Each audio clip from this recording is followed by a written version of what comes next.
Welcome to JWL Sports, where we review all the best sports clip from around the country. Right now, we're with First Things First, and you're probably wondering, but why watch it here and not over there? Because over there, they don't actually care about what you have to say. They don't respect your opinions. They say this all the time. They talk down to us. They think we're a bunch of morons, but I don't think we are, okay? So over here, we actually care. If you think what I'm saying is awesome, let me know. If you think what I'm saying is terrible, also let me know.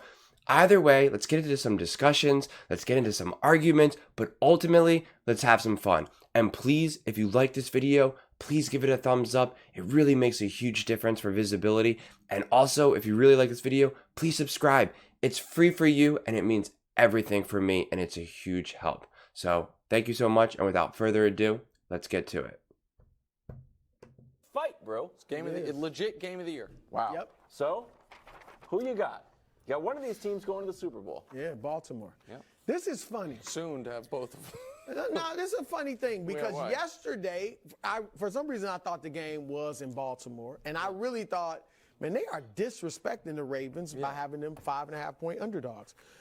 But then when I realized it was in San Francisco, for some reason, I start feeling better about the Ravens' chances. I didn't understand that then. I felt like them being at home, being the underdogs, there was more pressure on them because now, everybody's calling you out and saying they're not only better than you, they're way better than you. They're going to beat you in your own kitchen. Yeah. All right? Now, I've got the Ravens. And here's why. Okay. The Ravens do some things that give San Francisco trouble. San Francisco, they have allowed 100 yards rushing by an opponent 4 times this season.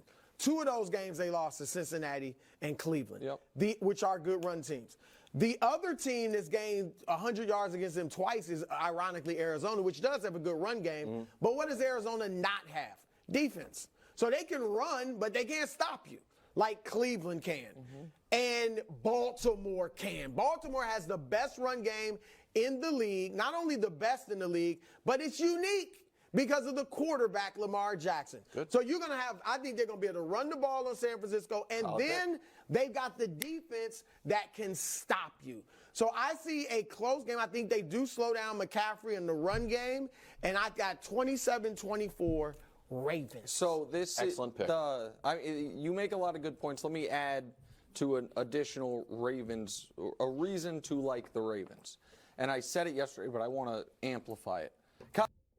So before he goes, I just want to start off and say that I definitely think the Ravens are going to beat the 49ers.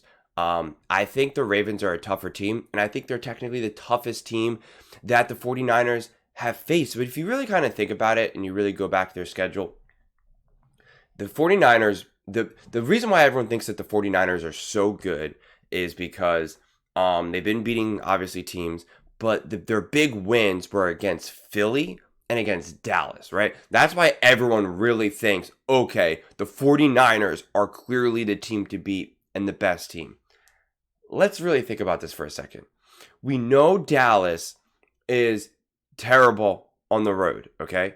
Terrible on the road. And we know that Dallas can't beat any actual good teams. Dallas is yet to beat an actual high-functioning good team, okay? And if that's the case, then the Cowboys aren't really as good as they're perceived to be. So the 49ers beating them and whooping them, it's like, okay, well, that's to be expected. And then the Eagles are obviously not playing really good right now. They're, floundering. And so if they're floundering and they're not doing really good, well, then the win against the 49ers beating them is also not that special. The Seattle Seahawks just beat, the Philadelphia Eagles. So that's not that special. So, and then again, if you want to say, well, the Cowboys are actually a good team, they beat the Eagles. Well, it's like, again, the Eagles are not playing that well right now. So which is it? Are the Cowboys elite or the Eagles elite? Because if the Eagles are elite, then the Cowboys beating the Eagles is special. And if the Cowboys are elite, well, then the Eagles beating the Cowboys is special. You know what I'm saying? So it's kind of a little messy in the moment. So I would just say that a lot of these wins or losses for that matter, you got to kind of go beyond it a little bit. You can't just look at the surface because, it's like, it just seems like none of these teams have faced each other when everyone is really firing at all cylinders. So I think it's a little bit tough. And I just think that the Ravens are a more physical team. They're a cold weather team. They're more blunt force. They can do things that the Cowboys and that the Eagles are unable to do at this moment. And they got Lamar Jackson. So I really think Lamar is going to step up in this game.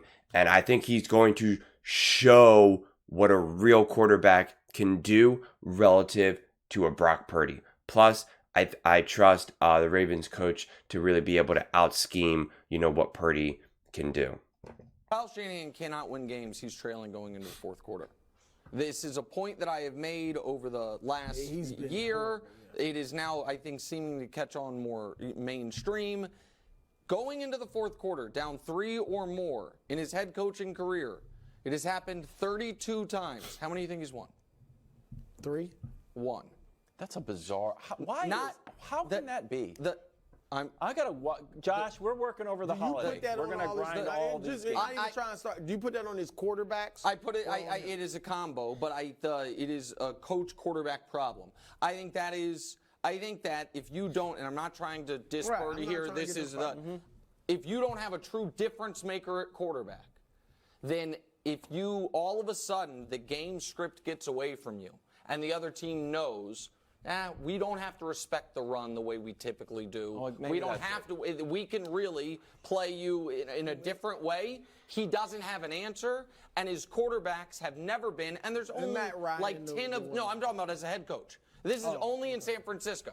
So only in San Francisco is this case. He's never had a quarterback who, even if everything's working against him, has been able to be like, you know what, I got it. Maybe Purdy will be that guy one day. We haven't seen it, and the 3 times it's happened to Purdy, they've lost those games as well. Or I think 2 of those times. His play calling gets bizarre, and too. So, yes, and I think he gets a little tight at the end of games, all of that. And the Ravens' problem has been the only reason they lose is because they blow fourth quarter leads. So that is an argument for the Ravens. However, with all that said, I think San Francisco at full strength wins the game. Oh my goodness gracious! The tides have turned. No, and this is for me, and I rarely get these, but this is a can't lose for your old buddy Nick Wright.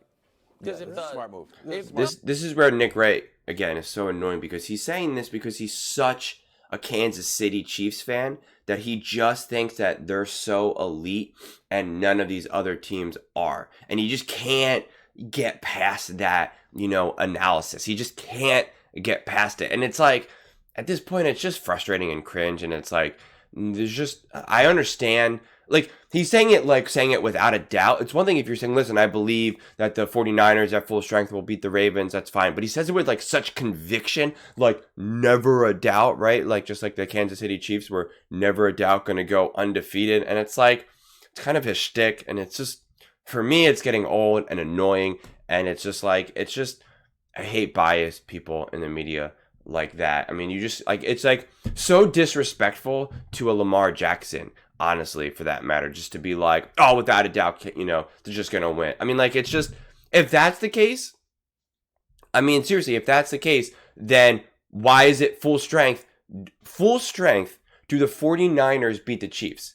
Like, would he have that same conviction, or would he just say, no, I think, he's going to say that Kansas City would beat the 49ers. That's what he believes. So if that's the case, like, how can you just say emphatically, oh, the Ravens? I mean, the Ravens are clearly a better team than the Chiefs this year. I mean, it's just indisputable. I mean, you can't dispute that. So he's getting lost in his own nonsense, and it's just kind of absurd. But what do you guys think? Do you think, who do you think's better? Do you think the Ravens are going to win this game, or do you think the 49ers are going to win this game?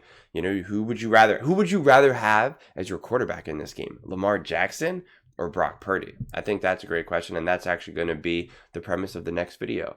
But yes, please don't forget, if you like this video, give it a thumbs up. It makes a huge difference for me. And please subscribe. I'm trying to build a community, trying to do something great here. And so please join it and be part of it. But until then, see you next time.